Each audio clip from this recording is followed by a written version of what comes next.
Hello and welcome back to my channel if this is your first time here. Hi, I'm Cassidy. If it's not, thanks for always tuning into my videos. Today I am just going to go over my current horror TBR, specifically my owned TBR. If you know, I want to read a little bit more horror this year than I have in previous years, and so I have a little bit more horror to read, and also my sister sends me recommendations, so I get them through her.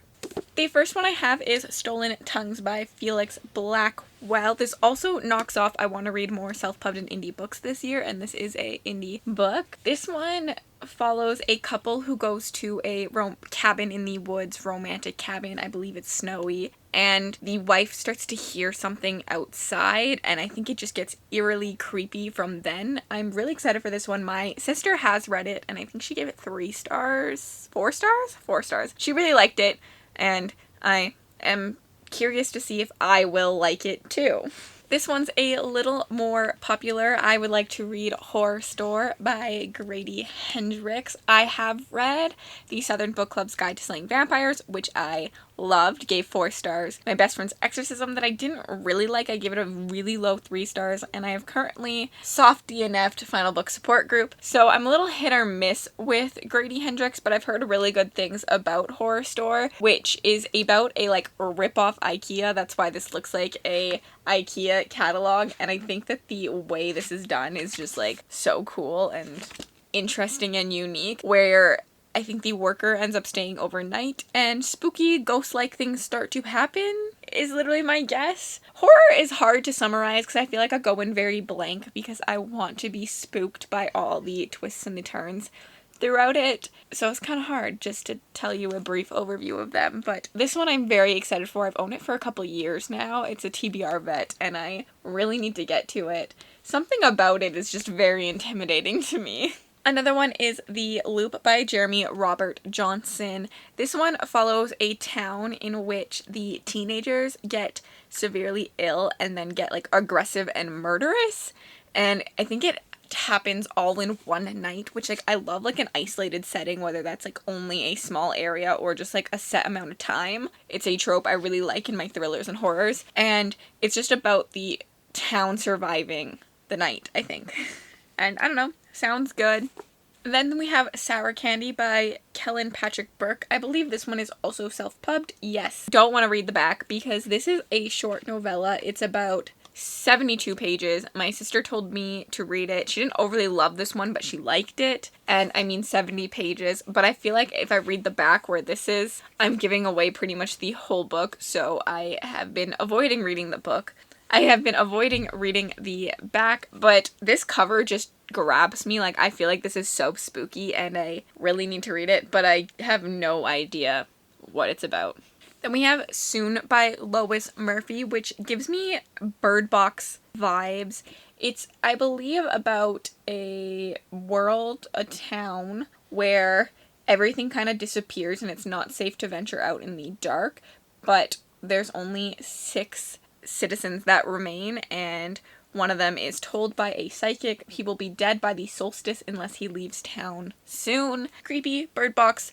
I enjoyed Bird Box. It's not my favorite book. I think I gave it about 3 stars, but there is a concept of Bird Box that's just so creepy and chilling, with the idea of there's something out there but you don't know what. And I think that this one will be similar to that.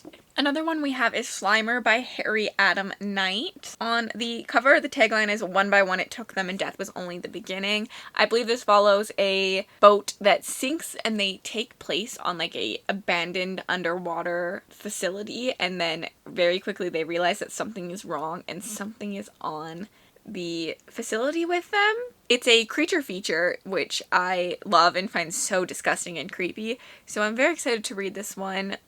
My sister, again, gave me this one. She read it, I think she enjoyed it, didn't love it, but it is a very short book, and sometimes with short ones, it's hard to really love them. And I'm excited to see how I feel about it. I also just love this cover. This screams creature feature horror to me.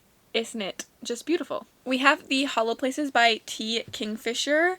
This one is a portal fantasy horror, and I've heard nothing but good things about this one. Mel and Rye have both read this and loved it, so I'm very excited to get to it at some point. I don't really know most of this. I think I really just think there's a hole and then creatures and they go through it and they're in like a creepy place. Don't really know, but I'm excited for it, and I mean, why not? I also think that this is a borderline YA horror, and that's kind of exciting. I don't love a lot of YA horror, but I have liked Clown in the Cornfield, which was a YA as well, so hopefully this one will also be a go for me. Then we have The Snow by Flint Maxwell. This is about a group of teenagers, I think, that go on vacation to a cabin when a bunch of blizzards come and they're stuck there, and they soon realize that there's something outside, something sinister. I feel like I have a trope that I really love in horrors, if you haven't seen it yet. This one is too self-pubbed, so. And then we have A Fig for All the Devils from C.S. Fritz, and this one follows a grief-stricken boy, I believe, who meets the Reaper, who is not all that you think the Reaper is. It's like the Reaper smokes like a bunch of cigarettes and really just like doesn't care about things. A junk food loving, poetry reading, cigarette addicted entity who is looking for someone to be the next Reaper, and I believe trains this boy. So that one sounds interesting too. Then we have The Nesting by C.J. Cook. And I don't know anything about this one. My sister keeps pushing me to read this one. She really wants me to read it. The back is very, very vague, and I don't think spoils anything, so I'm just going to read the back. It was like something out of a fairy tale. The grieving widower, 2 motherless daughters, a beautiful house in the Norwegian woods, but there is darkness creeping in from the outside. Sounds good. I also love the feel of this cover. And the last one I don't actually own, but I have it on Kindle, which is Ritualistic Human Sacrifice by C.V. Hunt. This one follows a miserable man whose wife is pregnant, and he decides to make a life-changing decision without consulting her and buys his like dream house in this new community. Once they move there, they soon find the community is a little eccentric and something's going on, and after his wife meets with a doctor for the first time, she comes back acting very strange and is very different. And from the title, I'm just excited about this one. It sounds really good. I also am slightly obsessed with the cover, even though it's so simple, so I really need to get to this one soon. There we have it. Those are my current horror TBR that I own and need to get to at some point. It's always expanding like every TBR, but this is what I currently have. Thank you so much for watching. If you've made it all the way to the end of this video and you'd like to just leave me an emoji to say that you were here, leave me a black heart, because horror and black like my soul. And if you'd like to connect with me on other platforms, my Bookstagram, my Book Twitter, and my Goodreads are all linked in the description bar below. Have yourselves a wonderful, wonderful day.